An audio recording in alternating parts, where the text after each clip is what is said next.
नमस्कार। हम जवाहर नवोदय विद्यालय पुतो कोडरमा की छात्राएं एक नाटक लेकर प्रस्तुत हैं, जिसका शीर्षक है समानुभूति कौशल। गुड मॉर्निंग बच्चों। Good morning teacher. तो बताइए, कैसे हैं आप सब? बहुत अच्छे टीचर। तो बच्चों, आज हम लोग जीवन कौशल के तहत समानुभूति कौशल के बारे में जानेंगे। क्या आपको पता है यह क्या होता है? No teacher. तो आज यही तो जानेंगे। तो इसे जानने के लिए हमें खुले वातावरण में जाना होगा। तो चलिए। Okay teacher. तो आप सभी एक एक करके लाइन बना करके खुले में चलेंगे।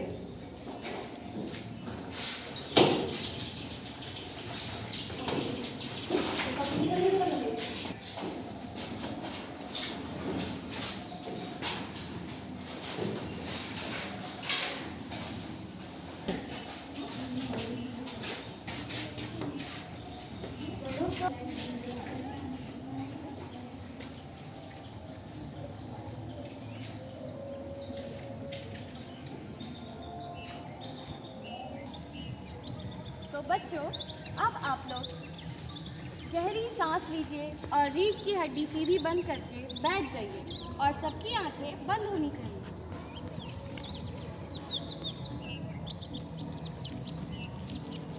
सब गहरी सांस लीजिए और छोड़िए।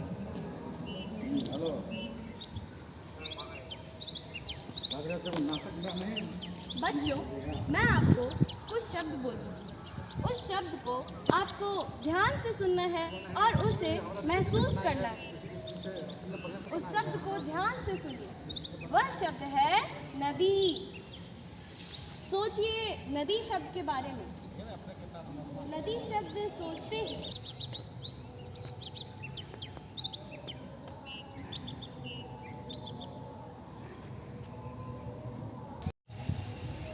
बच्चों, मैं आपको कुछ शब्द बोलूँगी। उस शब्द पर आपको विचार करना है और उसे अनुभव करना है।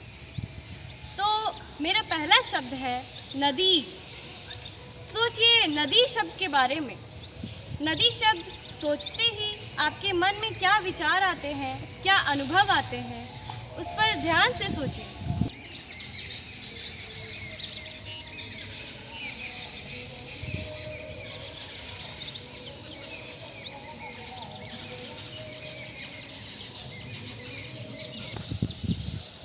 बच्चों, अब अपनी अपनी आंखें खोल लें।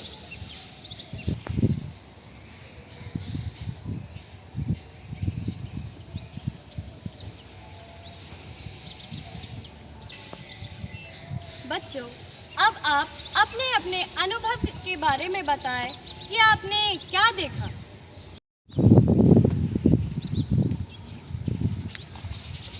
टीचर, मैंने एक बहुत बड़ी नदी देखी जो पूरी भरी हुई है।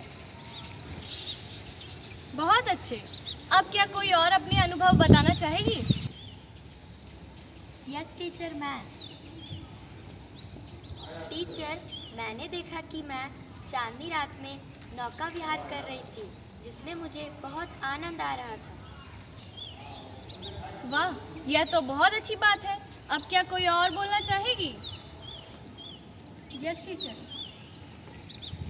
टीचर, मैंने एक नदी देखी जो कि पूरी सूखी थी, उसमें पानी थी ही नहीं। हाँ, ऐसा भी होता है। बहुत सारी नदियाँ होती हैं जो केवल बरसाती होती है। उसमें केवल बरसात के समय ही पानी होता है और गर्मियों के समय में पानी सूख जाता है। टीचर, मुझे भी बोलना है। टीचर, मैंने भी एक बहुत बड़ी नदी देखी जो कि एक घने जंगलों से गुजर रही थी। मुझे तो बड़ा डर लग रहा था। तो देखा आप सबने, यह नदी शब्द एक है, लेकिन इससे आने वाले विचार, इससे होने वाले अनुभव सबके अलग अलग हैं। तो अब मैं दूसरा शब्द बोलूँगी जिस पे आप सबको विचार करना है। तो इसके लिए आपको 3 समूह में बनाकर बैठ जाना होगा।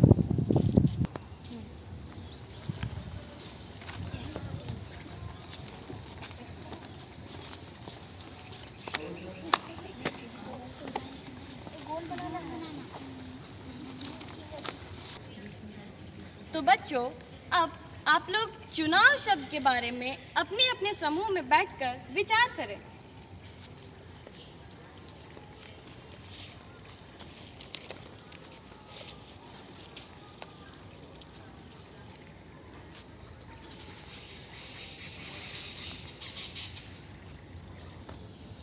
और उसे आप लोग अपने अपने कॉपी पर लिखें कि आपने क्या विचार किया है।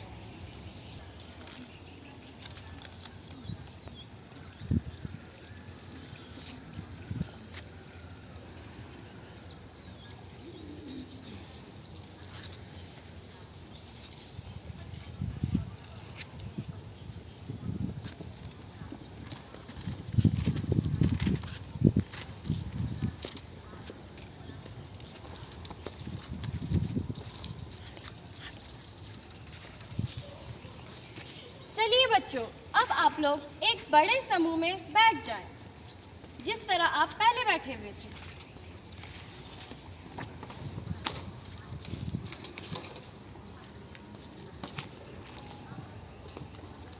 तो बच्चों, अब आप लोग बताएंगे कि आपने क्या विचार किया और अपनी कॉपी पर क्या लिखा। तो सबसे पहले बताएंगी विनीता। टीचर, मेरे भी क्लास में कैप्टन का चुनाव हो रहा है। टीचर, मुझे चुनाव से बहुत डर लगता है। वो क्यों?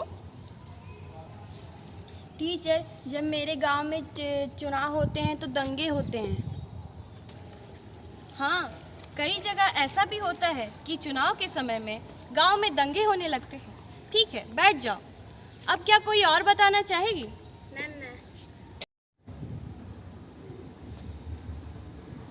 टीचर, मुझे चुनाव बहुत गंदा लगता है। ऐसा क्यों? तुम्हें चुनाव गंदा लगता है? क्योंकि वोट लेने के लिए शराब और पैसे बांटे जाते हैं। क्या अब और किसी को कुछ बोलना है? यस टीचर, हमको। टीचर, चुनाव वह है जिसका अधिकार हमें मिला ही नहीं है। ये तुम कैसे कह सकती हो? जैसे हम कपड़े चुनते हैं वैसे तो हम नेता को भी चुनते हैं। मुझे तो कपड़े चुनने के भी अधिकार नहीं है। तो देखा आप सबने, चुनाव शब्द एक छोटा शब्द है, लेकिन इससे आने वाले विचार, इससे आने वाले अनुभव सब अलग है। टीचर, मुझे भी कुछ बोलना है। टीचर, चुनाव होना भी तो जरूरी है। अगर चुनाव नहीं हुआ तो एक ही व्यक्ति शासन करता रहेगा। तो देखा आप सबने, यह एक शब्द है, लेकिन इस शब्द से आने वाले विचार, इस शब्द से आने वाले अनुभव हमारा दृष्टिकोण बनाते हैं। हमें सबकी बातों को सुनना चाहिए, सबके विचारों को सुनना चाहिए और सबके विचारों की कद्र भी करनी चाहिए। यही है समानुभूति कौशल। तो बच्चों, अब मैं आपको समानुभूति कौशल के तहत 4 खास बातें बताना चाहती हूँ, जो है पहला, संदर्भ को समझना। हमें संदर्भ को समझना चाहिए। दूसरा है दूसरे व्यक्ति के विचारों को समझना। हमें दूसरे व्यक्ति के विचारों को भी समझना चाहिए। तीसरा है बिना निर्णय के सुनना। हमें बिना कोई निर्णय लिए पहले सुनना चाहिए। चौथा है दूसरे व्यक्ति के बारे में पहले से कोई राय न बनाना। हमें किसी भी व्यक्ति के बारे में पहले से कोई राय नहीं बनानी चाहिए। जी टीचर। हमें दूसरे व्यक्ति की बात को ससम्मान सुनना और उनके दृष्टिकोण को समझना, यही है समानुभूति कौशल। जी टीचर। Thank you teacher. धन्यवाद।